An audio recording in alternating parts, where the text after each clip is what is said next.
the Wave Your Grades theme. And it's all right if you can't hear it for you to let me know. Can you hear that music? I can hear. Yes. Right. Now, can you hear me talking? Yes, hear both. These are the words that go with the music. Okay. In this parade, please wave your grades at the brave who fight for you. If you don't gain, they fight in vain. Show them what you can do.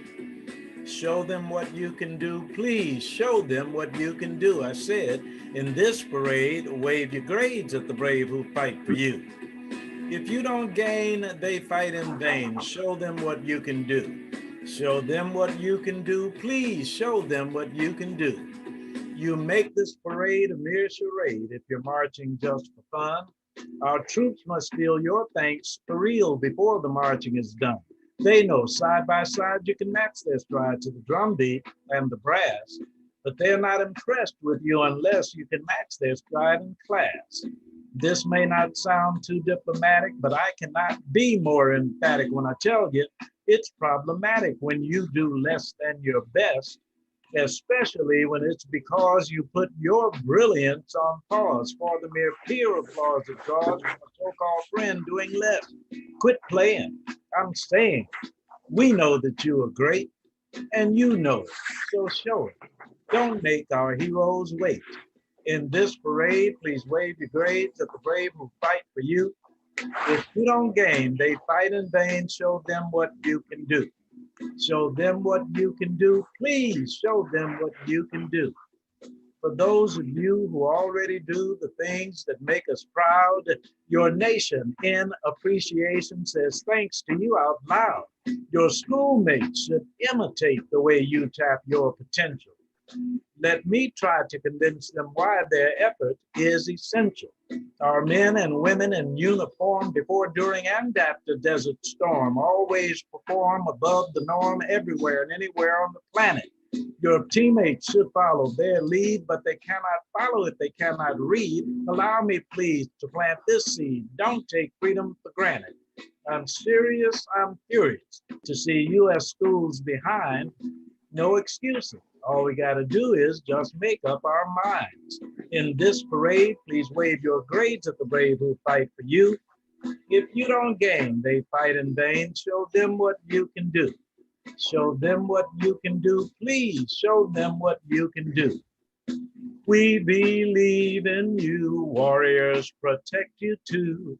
Do what you must to rise. So please do your part and please start before another warrior dies. In this parade, please wave your grades at the brave who fight for you. If you don't gain, they fight in vain. Show them what you can do. Show them what you can do. Please show them what you can do. They sacrifice for you. Show them what you can do. Please show them what you can do. Please. Now, that theme song is dedicated to American students and is the theme song for the program Wave Your Grades. Why do I suggest that our American students should show their respect for those who sacrifice? It is because of guests like those I had today. In order that I do not misrepresent, knowing the names Pettigrew and Bruce, brothers, I would love for you to introduce yourselves by proper nomenclature and rank and the positions that you hold. Welcome to Wave Your Grades. Please go right ahead. Thank you very much. I enjoyed everything and really appreciate the honor to be here with you and with your audience. My name is George Pettigrew. I'm a United States Navy veteran, 8 years in service. Had the distinction of playing basketball against NATO teams as goodwill. So when you go in service, you don't always have to go to the front line. You can do things in support. And also I had the opportunity to fly the Navy's first hydrofoil gunboat as a pilot. Wow. So you can learn technology, a lot of things. I became a master of boats and boat control of all classes. But more important than any of that, the fellow sitting next to me, who I'm going to force to introduce himself, but I'll tell you this first, has 4 Bronze Stars for valor in combat, Vietnam, a real, alive American war hero. Introduce yourself. Thank you. My name is John Bruce, and right now I'm the current president of the Alexander Madison chapter, better known as Buffalo Soldiers. So we're honored this afternoon for you to have us on for a brief interview. So we're excited. My co-worker and my executive vice president, he's my right arm. You know, it used to be a left arm, but now he's my right arm. So I mean, I thank God for his intelligence, his work ethics. He gets the job done. And when he came on board for a few years ago, I didn't know what I was getting. I'm sure by the grace of God, I got somebody. I mean, he's a forerunner for this chapter, and I'm really honored that he's on my side. So I'm gonna turn it back over to him. He can tell you a lot of things about our chapter, where we're going, and what we have achieved through the years. Well, we're going to turn it back over to you, Carlos. Your show. You do the interview. Yeah. I have to say, without a doubt, praise God for both of you. One of the things that is important in our program, in as much as I started teaching on the south side of Chicago in 1964, 7th and 8th grade science, I find that sometimes our students do not know enough about our history, period, but particularly as it pertains to the Black experience in the military. And Brother Pettigrew, as you introduced your partner, true heroes. So if you would, please, you may, of course, give us some of your background and experiences. But my next question is, tell us something about the history of Buffalo Soldiers. I started telling that history because as a child, my mother always told us stories of Buffalo Soldiers before I really could conceive what they were. So I'm thinking of Buffalo and I think of soldier, 2 words I knew, but I couldn't make sense of it until later. My mother did 40 years of research, and through all of that, I began to get more and more interested as she told me more stories, and found out that her grandfather, my great-grandfather, joined even before they were called Buffalo Soldiers.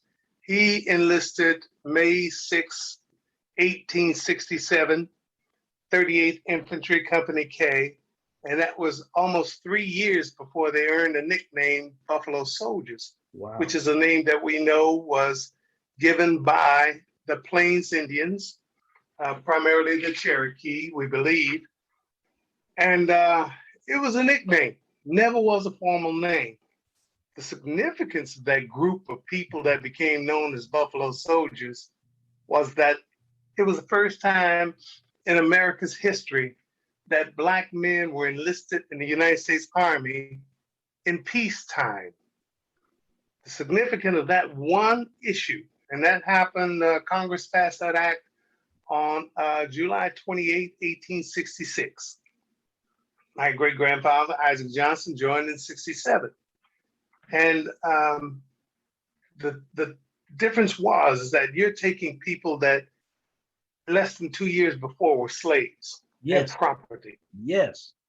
And they became the authority of the United States, armed, trained, and part of the military, not the militia, part of the military.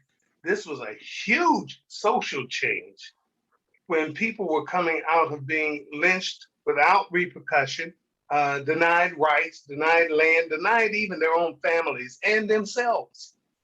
And to go from that to wearing a Union uniform in a run of less than 2 years, and then make the impact. And Carl, you might find it surprising, I certainly do.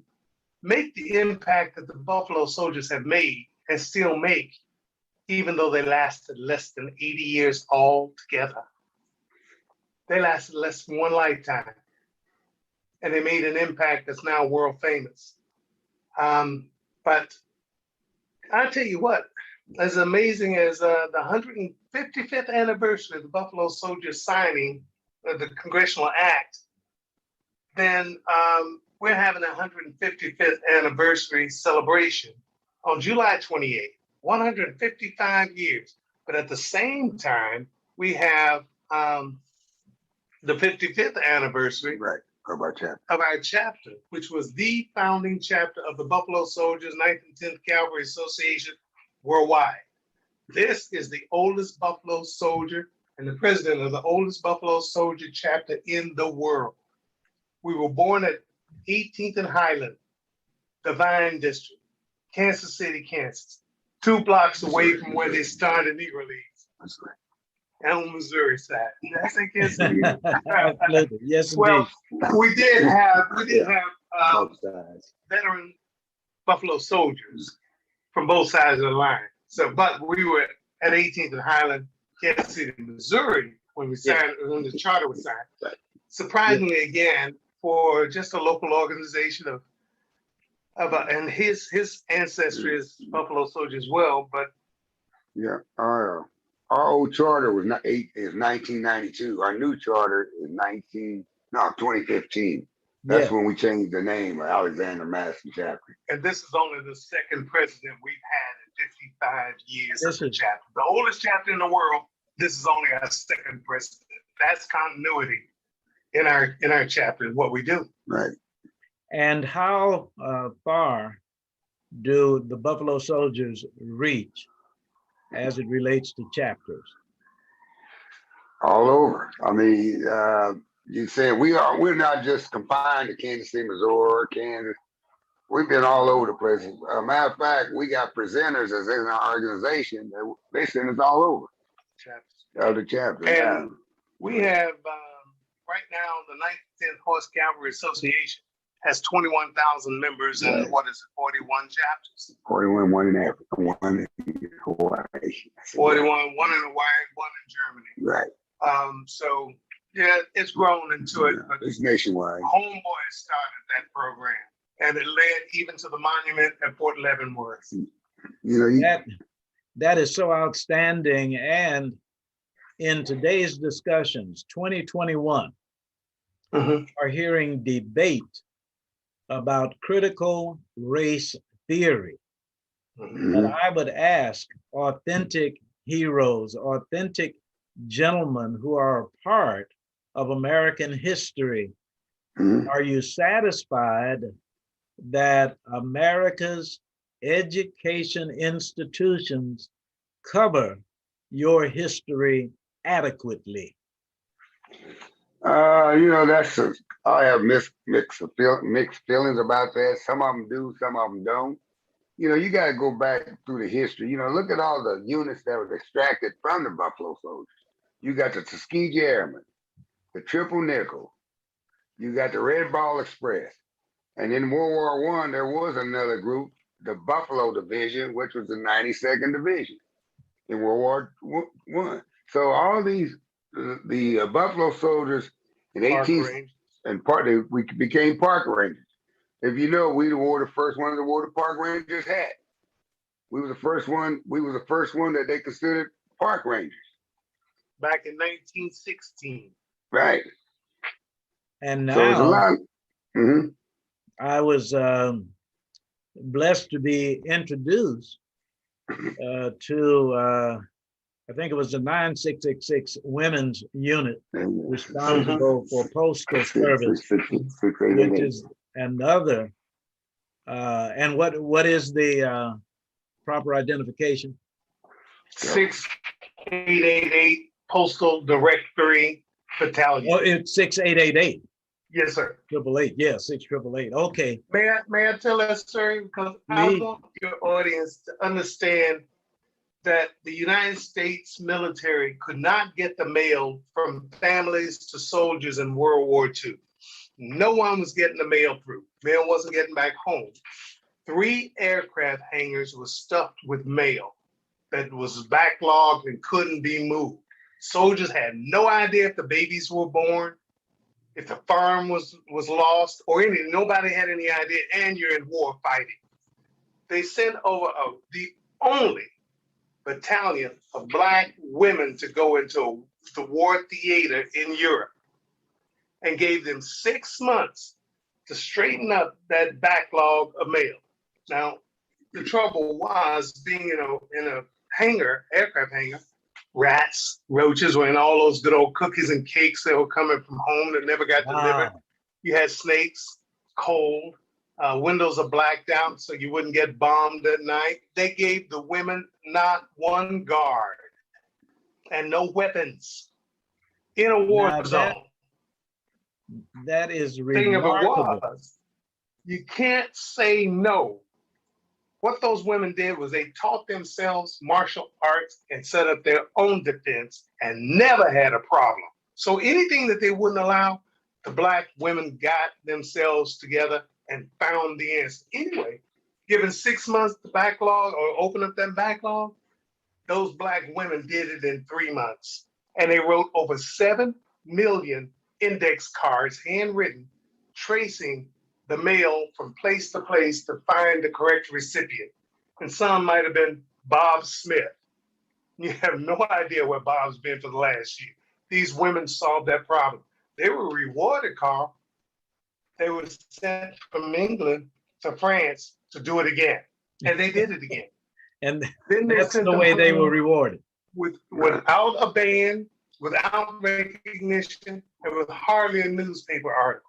And now the women are more famous today than they were when they came home after sending the mail through, because their motto was, no mail, no morale. My goodness. Oh, please go ahead, Brother Bruce. Okay, we had delivered a meeting, some of the original 6888 here about 3 years ago in Leavenworth. They honored them up there, and they actually put their bus in the circle of first in Leavenworth. So they honored these ladies. I'm gonna back up a little bit about the Native Americans. The Native American was the first one to name the Buffalo Soldiers that given name. Yes. Now on the back end of it, in 1963, there was a group that was put together. They were misfits. They were drunks.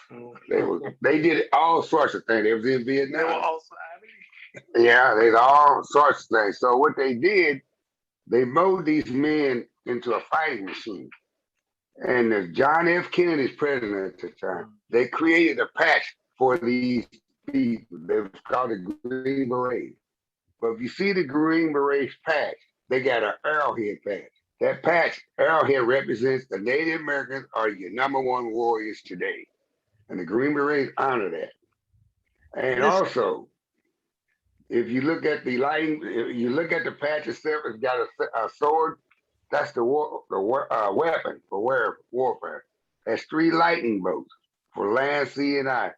Land, sea, and air. And reason why that's happened, that's what the Green Beret do. But they honor Native American with this arrowhead patch. They still honor them. Brothers Pettigrew and Bruce, as we continue the conversation on the next response, remind our listeners of your proper titles, and please repeat the 155th anniversary date, yes. July 28th, location, Black Archives. And then I have another question for you, interestingly enough, Brother Bruce, about Native Americans, but please repeat the critical information about the occasion. Okay. Kansas City, Missouri Parks Department is sponsoring the Buffalo Soldiers 155th anniversary celebration on the green space in the 18th and Vine area, which is behind the Jazz and Baseball Museums and in front of the new baseball field and the baseball academy there, next to Bubbles Kleiss Center. So that will be Wednesday, July 28th. It is open and free for all. We will have music. We will have a dedication of the Buffalo Soldiers. But what we'll also do, our gift to Kansas City, is that we want to give a presentation free to the public, free to the city, about the Buffalo Soldiers. Ooh, we have thank you. a telling by 3 certified storytellers. We talk about a woman that was a Buffalo Soldier. She joined in 1866, and they didn't discover her until almost 1868. That woman was in the infantry for 22 months before they ever discovered she was a woman. So we have a marvelous program. And we talk about the history of it. And we also go through what grew out of the Buffalo Soldiers, like Tuskegee Airmen and 6888 Postal Directory Unit of all Black women, paratroopers, the Tuskegee Airmen, because the definition of what you classify as a Buffalo Soldier is a Black person that served when there was segregation in the Army. Yes. And oddly enough, it was a guy from the Kansas City area that put an end to segregation. It was President Harry Truman. Yes. He signed the 9981 executive order because he couldn't get Congress to cooperate, an executive order that eliminated segregation. So with the end of segregation was the end of the Buffalo Soldier. My goodness. Brother Bruce, will you give us contact information in case someone wants to get more information about the occasion or invite you to speak to their young people? Yes, sir. We can go on the website, www.buffalosoldier.kcmo.org. BuffaloSoldierKC.org. BuffaloSoldierKC.org. Or also you can call 816-716-9537. Also, you can call 816-820-0175. That is the president and executive vice president. So you get a hold of one of us and we'll make sure you get all the proper information. And anything that's happening, upcoming events, just give us a call. And just in case someone just clicked on, I'm going to ask Brother Bruce to introduce Brother Pettigrew, and I want Brother Pettigrew to introduce Brother Bruce. Okay, that works. That All works. right, please do that. Are we ready? Ready. Okay. Sitting next to me is a man I idolize. He's my right-hand man. He's my executive vice president of the Alexander Madison Buffalo Soldier area. And he did an excellent job. He's a hard worker. I didn't know what I was getting into when we met him. He's a military, former military, served with the United States Navy. And I understand he drove one of them highfalutin boats with stern wheels and stuff. I don't know anything about the Navy because I'm Army. So anyway, I know he served with the Navy. He's been to several colleges. I'm just honored that he's a friend of mine, and one of my executive board meetings. His name is George Pettigrew. Amen. And Brother Pettigrew. I wouldn't work that hard if I didn't have good leadership. You know that? That's the truth. You don't do your best if you don't have good leadership. I'm honored that I get to carry the story of the Buffalo Soldiers and all the accomplishments of Black people through the forgotten history with a man that is a bona fide war hero in combat in Vietnam, earned 4 Bronze Stars for valor, going way beyond what was expected, and turned down every Purple Heart that he earned. My Didn't God. want one. He did his service. And I believe he may have even been forced to accept the Bronze Stars because he said he just wanted to go home. But to serve against or with, and I certainly don't mean against, but to serve with someone that has so dedicated, but serves as an example of a Black hero. We know all kinds of heroes, and most of them are actors or rappers. but the real ones are the ones that we need to look up to. But he retired from Western Electric. He has been our president now for the last 10 years. Like the movies. Oh, Yeah. oh, he's my favorite story. You know, back on. He's also been in 4 movies. Wow. He actually went through school to learn how to ride a horse by cavalry commands and how to follow and how to teach his horse cavalry commands. So he was in 4 movies. Outstanding. However, in 3 of them, he was killed. And he wasn't killed in the 4th movie because he ran. No, listen. When the Native Americans charged in that 4th movie, he decided somebody had to carry the message, so he took off. Well, let me suggest to you, interestingly enough, that when you were talking about the 6888, it caused me to think about a movie.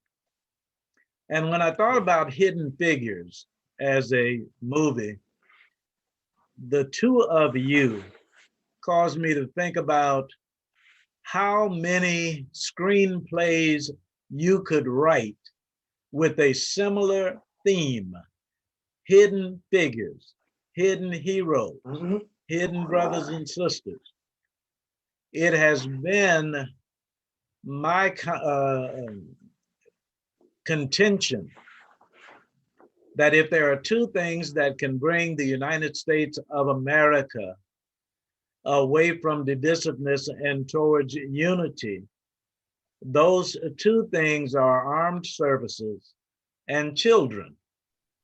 So our Stutes for Boots program is for American students to honor veterans with their excellence, and for America to see this as a just cause to come together as one. And when I think about your heroism, it does not contend to be weighed against someone else's. It is far superior to anything we can imagine. And it is all right. We're not mad if there are white, Hispanic, Native American, Asian heroes as well.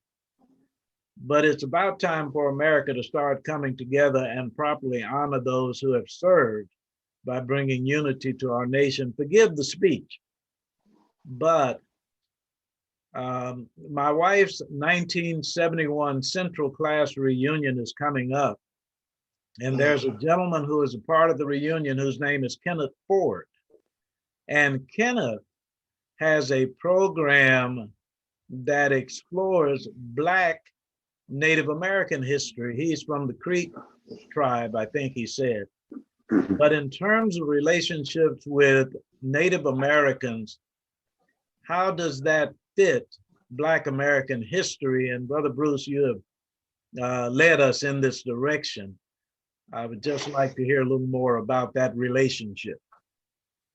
With the Native Americans? Yes, sir. You know, like I said before, it goes back to the Plains Indians when they actually gave these Black soldiers this nickname, Buffalo Soldier, and they've been playing a part. I mean, you know, Indians don't give you anything unless they respect you.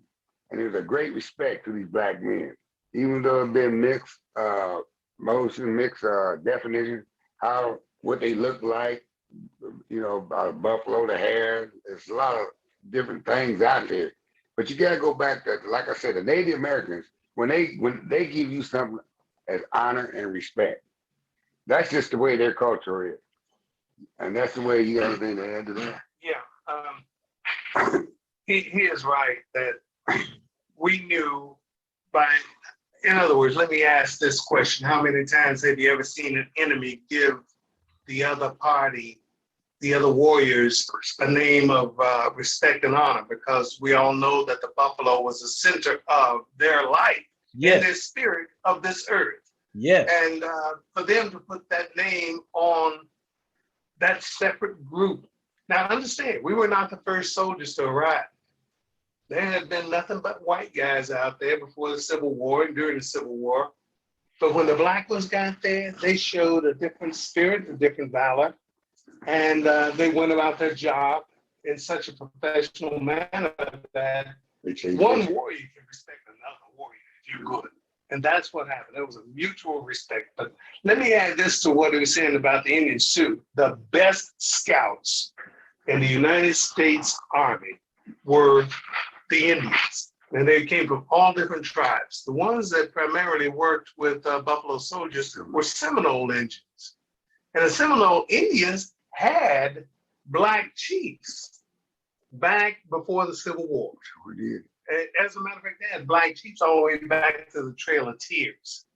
So, you know, they saw the similarity of those folks that had come from an African culture and their own Native American culture, where you believed in a higher power, higher being. Mm-hmm. It wasn't necessarily a blue-eyed, blonde, long-haired guy with robes, but they did believe in that power. So there was a lot of similarity between the beliefs of the Native American and the beliefs of those of African descent, and they both parties realized that, even though they were combatants. So we did find a reason of respect between the two groups, even though it was a time of war. And that to me is as complex as anything I know about a war. And that was during what they call the Indian Wars between 1866 and 1889. Can I say this a little bit? I'm going to bring a little modern day. Okay, even when I was in Vietnam, when we ran into the Viet Cong, they told some of the black soldiers that we know you over here, you were sent over here, this is not your war. So, you know, so you don't even have a country. That they respected us for that. We can sit down and ate with them. But at night they were fighters and they had to do a job like we did. So they respected the black soldier over there. They said we didn't have a country and we were sent there. And so that's what I'm saying about the different enemies that we go against. Now, Brother Bruce, when were you in Vietnam? 1969. All right. I mentioned at the beginning of the program that I am a civilian. I was blessed to be a part of USO shows, and we performed in Vietnam in 1971. Okay, well, I was home. Yes, sir. But I got out of there. We were so well taken care of. We had a GS-14 rank, and naturally we stayed in the bachelor officers' quarters, but we were just really well taken care of. Let me indicate, by the way, another blessing, and this has been perhaps a decade and a half ago, I'm not quite sure, but I was in Florida and had dinner with a lady, Sunny, but she was the first Seminole female to have the equivalent of chief's rank. And that's been within the last 20 years. And that was a blessing to me. I would like to ask you gentlemen, for young people in 2021, what is something or what are some things you would like to see our young people show in how they do indeed respect those who fought for them? We have movements, we have protests, we have all kinds of things. But what would you like to see as a proper outcome of our movement? Well, first of all, you know, I found out the first thing you have to do, regardless of who you are, you got to have respect for yourself, where you can gain respect for someone. If you don't respect yourself, then you lost. So when you start respecting yourself, and then you want somebody to respect you, and then you respect them as they respect you, then you climb up the ladder. Yes. You start thinking about you know, when you have a, you know, you got, some of them have a goal to achieve, but you got to have a plan to make that goal. So you got to climb the ladder Thank you. up this Thank you. ladder and achieve your goal. Yes, indeed, Brother Pettigrew. I want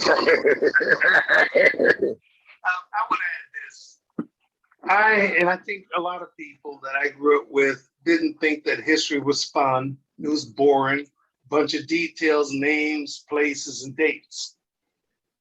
I challenge you to do this, and this is why I find joy in history, finding the stories they didn't tell us. And you'll find those stories are more magnificent, more marvelous than all the stories you think you know now. For example, and here's what I do. We know Buffalo Bill, but we don't know that the Black soldiers were right there alongside Buffalo Bill. We don't know that they were right at the same fort at the same time as General Custer. Right. We don't know that Black soldiers rode to the rescue of Custer and his troops in Little Bighorn.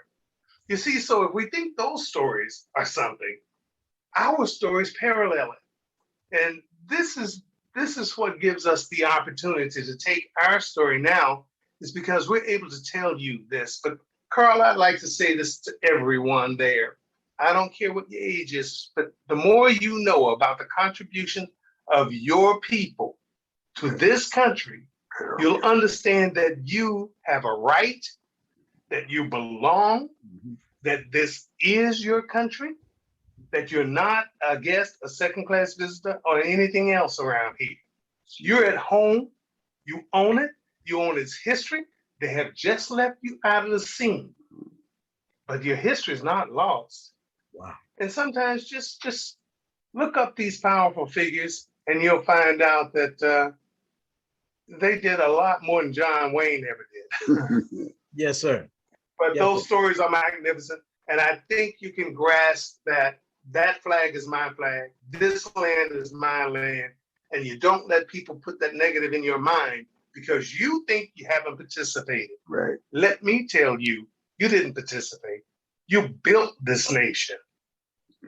You opened up the West. You brought law and order to the frontier. Your people did that. That's one reason why they didn't. When they created the regiments in 1866, they weren't about to send them down south. They knew what was going on down there. They weren't about to send them Black troops down there with guns. With guns, and that because they'd been equal then. So then they sent them out west. So that's one reason that Congress wouldn't send them down south. They made that. Well, we're not going to send them south. Yeah. I think that it is unfortunate that there are some people living in America today who honestly think that Black people did not serve until Harry Truman and women until after that. So history has to be put in perspective. Our schools, our organizations, our media, all have a responsibility to tell the truth, the whole truth, and nothing but the truth. Can I add this story? Do you like stories? Let me tell you. I love stories. You know how old I'm gonna tell you. Okay, I'm gonna tell you what one group we did forget. That was Tuskegee Airmen nurses. Oh yeah. They were just as important as the 6888. They were not allowed to work on white pallets.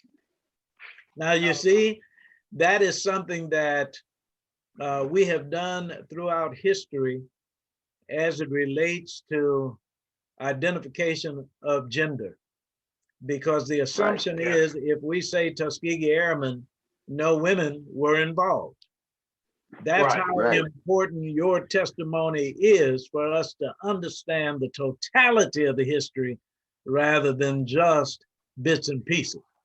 You got it. That's why I wanted to tell this. I mean, if I bring up the example of parallel stories, let me give you one. His name is Titus Cornelius.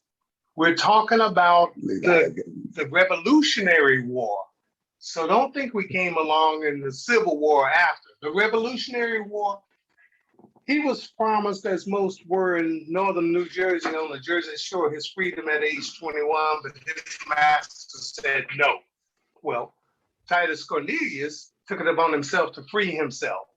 Not only did this 21-year-old free himself, but he became a leader of Black and white troops that he grew himself.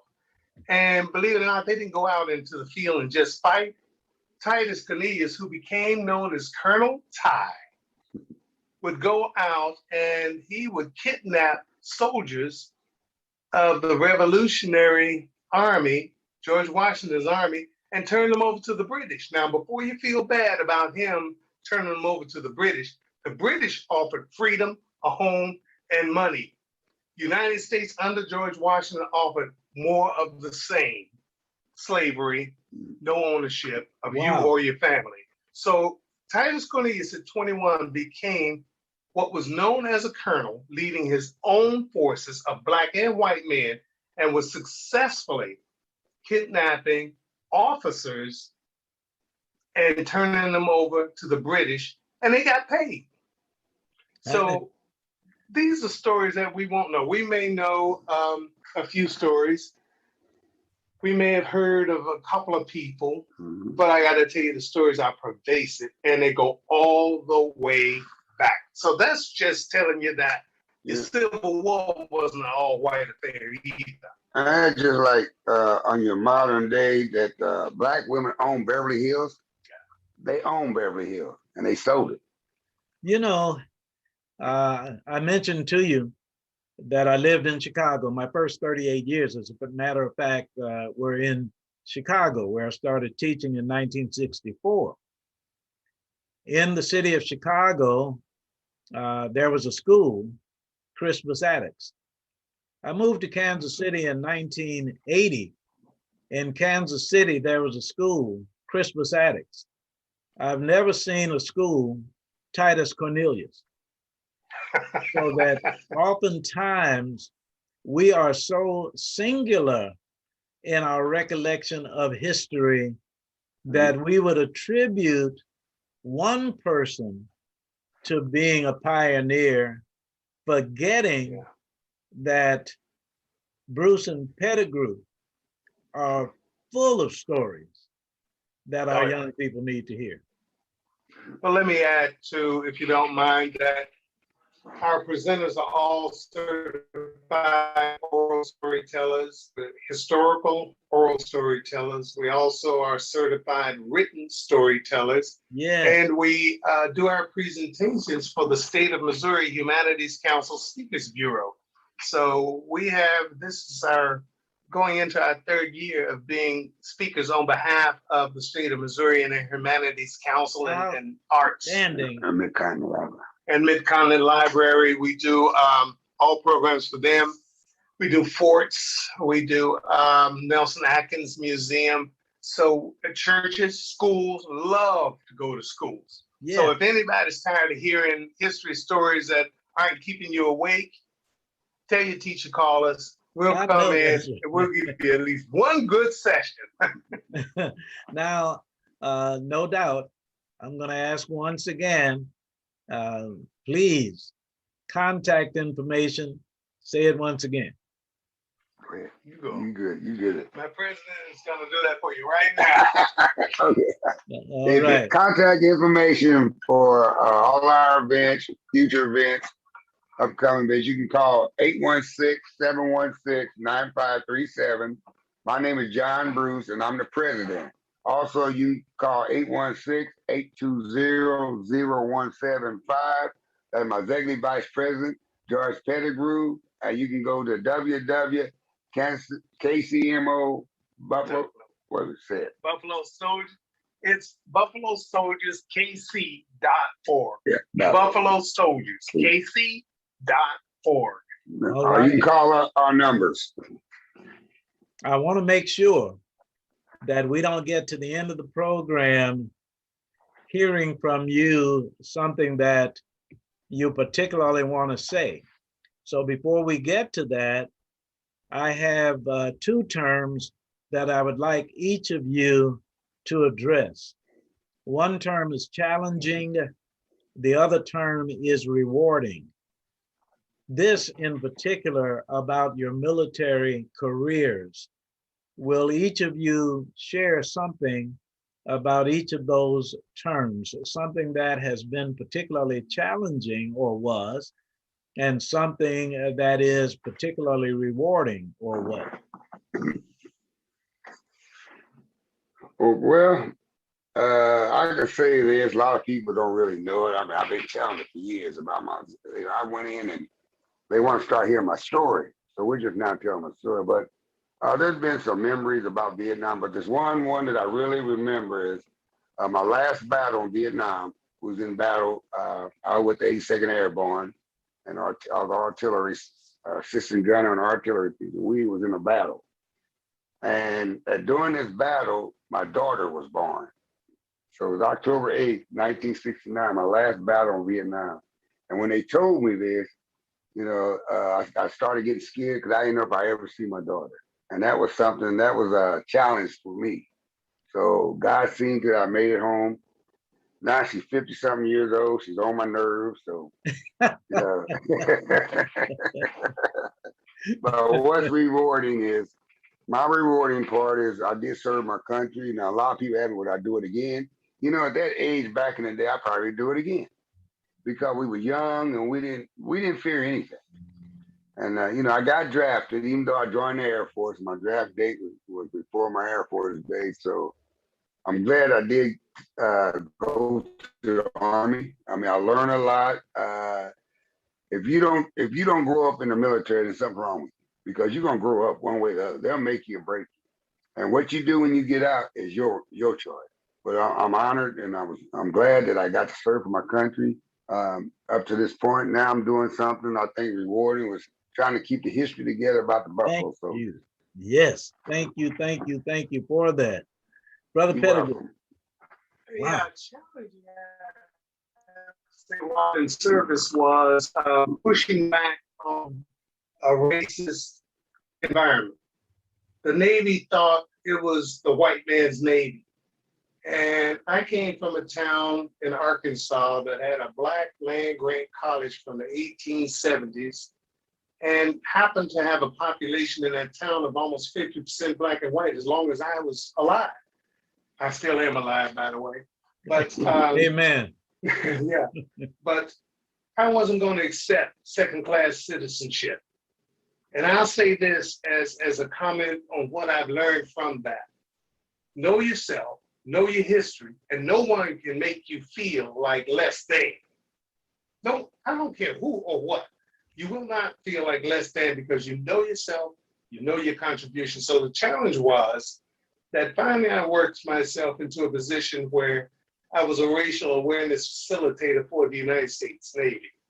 I got to have people in groups and more or less like a session, we would talk about race openly. And it was a discussion group. Well, everybody had to have, I believe at that time, 40 hours of it. And I was always a facilitator of these. So I learned quite a lot, but we were able to soften both sides when both sides knew more about the other. And there was many misconceptions on one side as the other because of not knowing each other so well. That's why I think it's a challenge for us too. We're not understood by much more than innuendo, myth, and assumptions or prejudice. People prejudge you when they see you. I think that would be a huge mistake in your case, Carl. If they misjudge you, they have stepped on a line mine. So they never know. But if you have that power inside of you, you never feel less than. That was the reward. The reward was I was able to convert and help people understand, and that no one, not even the United States Navy, could convert me from being proud of myself. Wow. Can I say something real quick? Please do. Okay, this is my family. There's a picture of them. I'm gonna read you a piece that we just found out about. It said the Bruce family, the owners of Bruce Beach, a segregated beach in Black Resort in the 1900s. They also sold the lots to other Black families who also owned the homes of the beach. But in 1920, the Klan came in and threw just like they did, describing Black areas, ran them out. The city of Los Angeles stole the land and everyone was forced out. They renamed the Bruce Beach Manhattan Beach. They have turned it back over to my family last month. If you My heard Lord. on the news about that seafront property in Southern California, that's his family. And they're just finding out that they were the ones that were stolen. Guys, know your history. Find out who you are. Find out who you're connected to. You are powerful. Don't let them dilute your opinion of yourself. Thank you. Your mind. Let me, before we Wake get up, push back. Yes, sorry. No, that's quite all right. I just before we get to the end, I'm going to call upon Louis George Walker for a moment. But when I hear the Bruce family story, I could also see a television special or a movie using the title, Not Only Tulsa. When I think about things that happen to others, such as yourself and your family. But the reason I want to call on Louis George Walker is, gentlemen, what you are saying, what you have said, what you're doing is so important that I want him to let our viewer listeners know how they can get this program even later. So, Brother Walker, how do people tune in? All right, everyone. I want to make sure I'm not causing an echo out there. I will mute myself on the Zoom. Okay, you did mute yourself. Yeah, I muted myself on the Zoom. Oh, you meant you wanted to mute yourself while you were doing right. that. And in the meantime, you don't have to worry about the mute. They'll still hear me going out. I just didn't want it to have an echo. That's why I'm muting myself. Hold on a second. Okay, just wanted to make sure that everybody would know how to access KUAW.org. Please go ahead. All right. So I want to let everyone know there at home, you can pick up this radio show every week. Carl Boyd is on every Saturday from 1 to 2. But listen to KUAW should we not Radio. Be hearing you? I'm misunderstanding. At all the time. Be sure and listen to KUAW Radio. And, and you can pick us up on KUAW.org. Now, all of this time you are on mute. Yes. KUAW.org. Or you can pick us up on Facebook, YouTube, and on Tune In. So you can pick us up online, Facebook, YouTube, just go to KUAW Radio. All right, and now we're back with Carl Boyd. Yeah, Carl, listen. That's a little thing I've learned. You can hear me now, and right now nobody can hear me but you guys. Oh, I was just wondering about the announcement because I wasn't hearing it. Right, and you won't hear it because you're on Zoom. But what I found out is if I try to talk on my mic, that would create the echo. But those who were tuning in did hear what you said. Okay. Thank you. All right. In just about 1 minute each, please, brothers Bruce and Pettigrew, your closing remarks. And brothers, we've got to do this again. We have not scratched the surface. We're always yours, Carl. We're always yours. Appreciate it. One at a time, final remarks.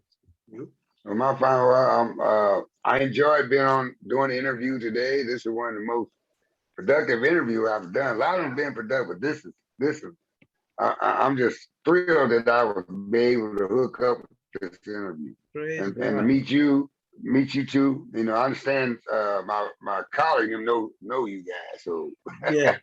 But anyway, again, thank you for being on the show. Thank you. Word because we're talking to students. Read. R-E-A-D. Read. The reason I say that is because if you read, no matter what you read, you can teach yourself anything. You can go anywhere. You can learn everything. You can find things. So if you're going to have a skill in school and after school and out of school, let it be that you read. Find something that you read. Reading will teach you. You will learn. So if there's a skill out there, I mean, if you want to do math, you can read how. If you want to fly a plane, you can read how. If you want to visit around the world, you can read how. If you want to know the true Cleopatra, you can read. Right. So That's my one encouragement, Carl, above all else. And I'll use my 60 seconds to say, read. Correct. Amen. I tell them to go out and get the record Respect by the Staple Singers. That'll tell them something. Watch out. Purvis used to be our manager when we were singing in Chicago. Oh, okay. Let me just say how much I appreciate brothers Bruce and Pettigrew on Wave Your Grades, KUAW.org. And gentlemen, I do a message a day for students in America. So today is July 17th, and this is how the messages are presented. To students across the USA, your Astutes for Boots message for this day, July 17th. While on break, sing songs that delight you, but keep learning while singing your songs. Visit monuments and places where troops of all races kept America united and strong. Astutes for Boots. This is Wave Your Grades. Thank you, Louis George Walker, for facilitating this program. Thank you, Brother John Bruce, Brother George Pettigrew. My name is Carl. You're welcome. Gracious God and wonderful Wanda. I'm on my way home. Thank you. Thank you so much for joining us on Wave Your Grades. My name is Carl Boyd, your host, listening with you to the program coming up, Professor Smooth Jazz with some of the greats in jazz contemporary on KUAW.org.